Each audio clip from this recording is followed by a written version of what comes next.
Have you ever watched an NDE and when someone inevitably asks what the purpose of life is, they are told the answer is simply to love?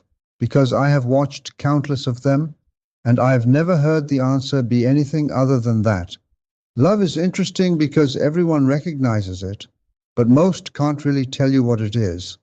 So before I get into it, from my estimation, NDEs, non-human interactions, and much more seem to always map cleanly onto esoteric wisdom. If you're watching this, you likely agree, and so we are going to try and understand what it means and why we should love, according to these entities in NDEs. So in esoteric wisdom, love and care are the same thing. And this is pretty intuitive when you think about it. What is love other than a high degree of care? Most might consider the opposite of love as hate, but it's actually indifference. It's melancholy. Hate might not be optimal, but it is still a form of love/care in a distorted way.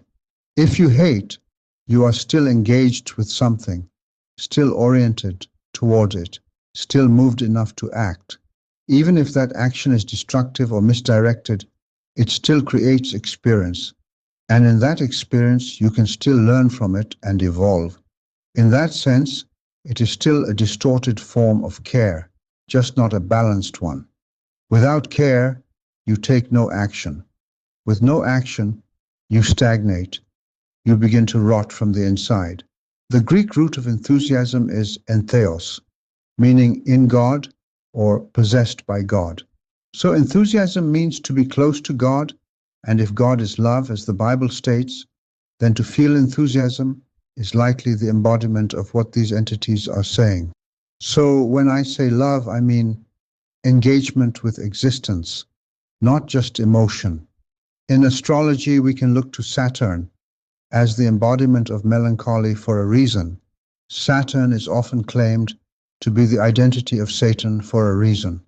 It is the opposite of love, and according to the Bible, God is love. It's just an observation, but a compelling one, in my opinion. Whether you take these correspondences literally or symbolically, the pattern they point to is what I'm interested in. So why are we told to love?